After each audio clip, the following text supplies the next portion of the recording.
Joyce Myers. I don't know if you guys know her. Amazing. Literally watch her. I watch her every single day. Like when I'm just like doing my schoolwork, I'll just turn her on and like she's so amazing.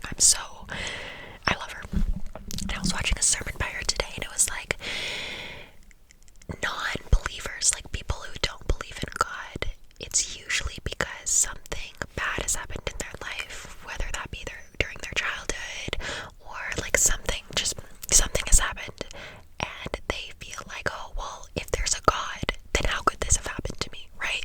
If there's some like this God of Almighty and this amazing God, how could this have happened to me? Although there's a car.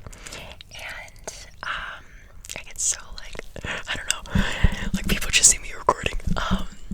And she was like, that's not how God works, because that's the thing, is God said to us, you know, you're gonna have trials and tribulations in this life, and I'm not able to protect you from that.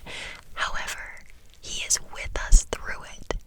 And I have firsthand witnessed that, like, when I lost my brother, I fully lost my faith.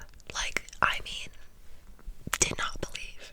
And I remember even afterwards, I still went to church. Like, I would still go to church.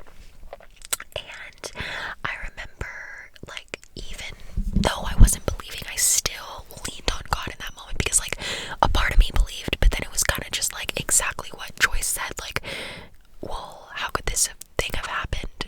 And, like, where were you, God? Like, where were you in my time of need? Like, in this time that, like, I really, really needed you. And He is there.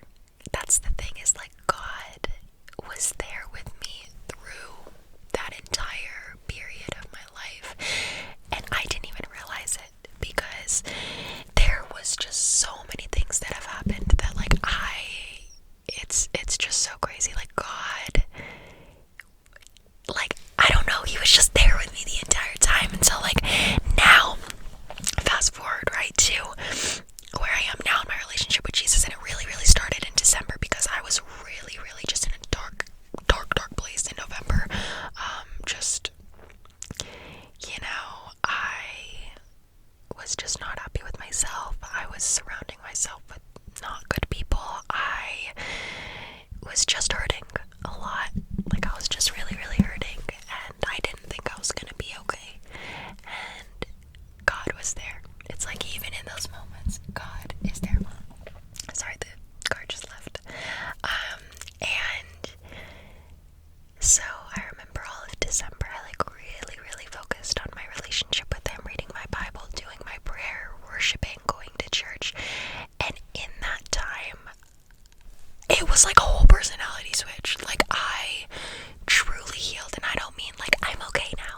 is why I just want to build my foundation in Jesus and I want to build my home in Jesus, because Jesus he's never left.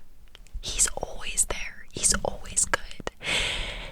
And I just find myself not forgetting that, but like, I just need to focus more on that and just remind myself, like, no, I am good enough, right?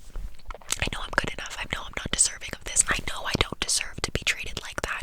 So I'm not going to allow someone to treat me like that. And I've been really, really, really, like, good at that with, like, other things. Like, the other day, I'm not going to say who, but I got into, not an argument, because that's the thing, is I treat people with love and kindness. And I've been working on setting boundaries in my therapy.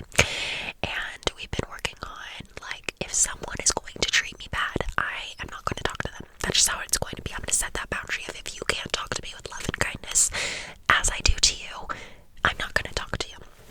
And so I, like, the other day, you know, whatever happened with this person, and he, like, snapped at me, and I was like, no, this is going to be, like, if you're not going to talk to me with kindness, I'm not going to talk to you. And I set that boundary, and everything was okay. And so it's like, I am doing really, really good at setting boundaries with other people in my life, and, like, in other situations, but with this one person, like, I just can't do it. So I know that it is not good for me, and so I'm just, it's been a struggle recently. Like, there's obviously still things in my healing that I think growing up I learned that it is okay for people to treat you bad. I grew up watching a very dysfunctional and toxic relationship between my parents, and every adult figure in my life, except for, like, my friends and a couple that had, like, healthy relationships.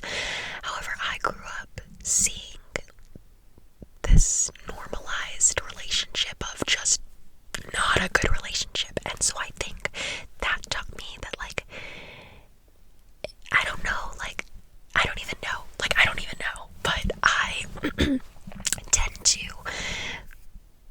attract people who don't treat me good, and I'm breaking that. Like, I don't care if that's what I grew up learning. I'm not deserving of someone to treat me like that, and I have to, like, remind myself, like, okay, Kira, you deserve love and kindness and respect.